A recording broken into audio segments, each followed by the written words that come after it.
What's up, guys? It's State here with PPG. I'm not retired, by the way. We came back and got top 8 at this regional. I got 8th. I'm really sacky. I started off 7-1 and then lost the last round to my teammate Dom, who got, I believe, 4th or top 4th, yeah. So I had a really good tournament experience. I went 5-0, lost round 6, won round 7-8, and then I lost round 9 to Dom. I played the Danger Thunder deck. This deck is bagongas. Like, this deck is the best deck. There's no comparison in my honest opinion. I can't play Striker like when these cards exist. Like, Colossus is such a powerful card. Like, the whole combo is just dumb. Like, I don't know why people aren't playing it more. But yeah, let's just go ahead and get into the profile. And Dangers played 3 Snake, 3 Nessie, 3 Jack, and 1 Foot. So, the reasoning behind these, this is pretty standard, of course. I just like the Bigfoot instead of Mothman, just because it's a level 8. I can pop Floodgates, and a 3000 stick. It's just very good synergy with the deck.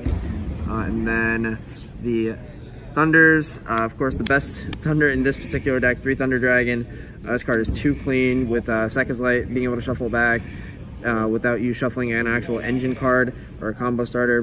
Definitely needed. Alright, so 2 Dark. Some people play 3, but like 2 is just fine since I'm not playing Defrag.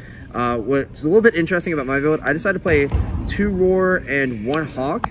The theory behind that is you'd rather see this card more in your opening hand to pitch with a Danger rather than this. And it's essentially the same card as this, because if you already used the Hawk, you can discard this, add back the Hawk, and then just summon back the Roar anyway. So I just think this is it's a lot better of a card. This way, if you see this with a Danger and then you also have White Dragon, it just helps you further your plays a lot more. Whereas if this getting discarded by a Danger just absolutely sucks, and it also allows you to summon up, like you can summon it out for Saryuja and start your combos a lot faster. So it's just a lot better, in my opinion, to play 2 and 1. It's just the way I liked it. And then of course 1 Duo, standard. And then the normal summons, I played 3 Solar and 3 Sky Blaster. Nothing else to say about these cards. These cards are all dumb.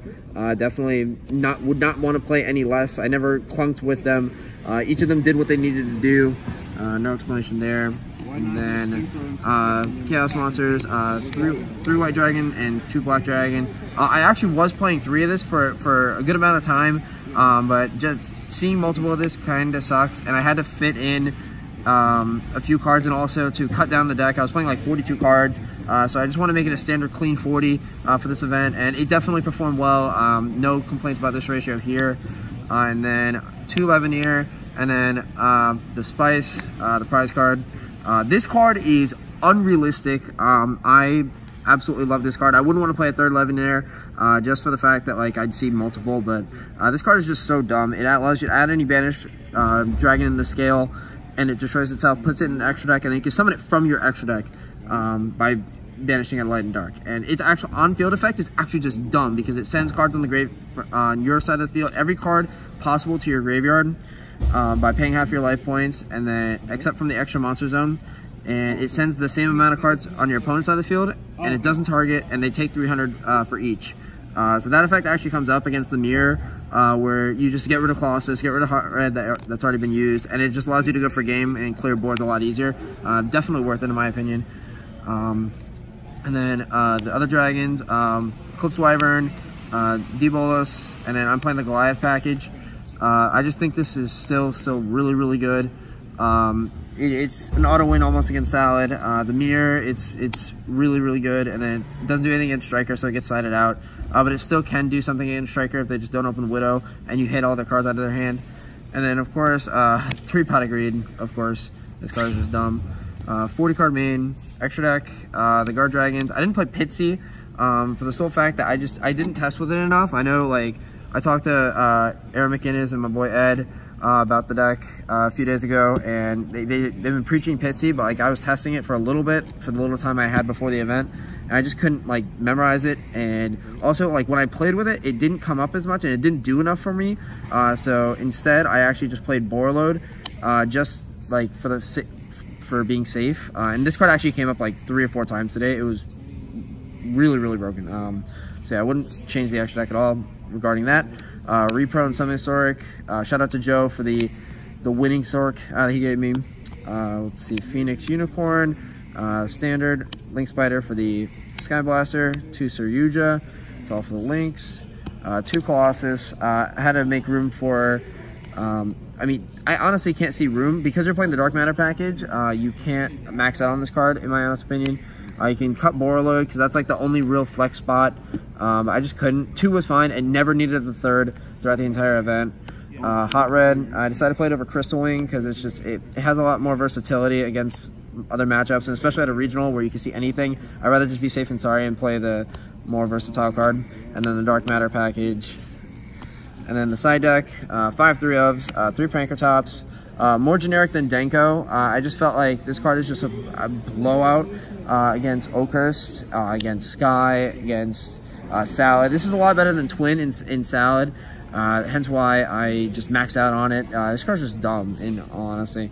3 Lancia. This is the best hand trap post side in any deck. I don't care what anyone's playing. This should be a 3-of in your deck, 100%. This card just shuts down the mirror. And also Oakhurst, since that deck is gaining popularity. 3 Vanity's Fiend. I summoned it like twice, and it actually won me the game against Oakhurst. I didn't see it against the mirror, unfortunately. But this card is just so powerful. Against Salad, their only outie is like Rage, I believe. And then Oakhurst, it's just Game. So no reason why not to. The only out in Oakhurst actually is Fogblade. But like they have to see Boots and dump it, which is just very hard. So definitely this is like broken. 3 Phantasma, you need it against Striker as your only, like, I guess, real hand trap. Just allows Widow Anchor to not be as much of a problem. Definitely should be 3 of in your side deck. And then 3 Twin, the only non-monster card in the deck other than the Sekkas. I just switched these out completely because going second, or I'm going into game 2 and 3, definitely is just a lot better getting rid of the back row and trying to go for game instead of drawing 2 cards off of Sekkas where you don't know what you're getting, whereas this card you're guaranteeing you're being able to play the game more than likely. Alrighty. And shout out to PPG, of course, best sponsor. Shout out to them for everything that they do for me. Shout out to Julie and Elise. They got me this bonk shirt for my birthday. I love you guys. We're always eating tendies, of course. Shout out to everybody at Cool Stuff. Shout out to everybody in Florida that supported me. Shout out to the people I drove with, Ludwin, Julie, and Aaron, y'all the squad. And shout out to everybody that made this event really, really fun. And that's it, guys. You'll see me at Knoxville and the PPG tour in Dallas. And I'll see you guys later. Wing blah.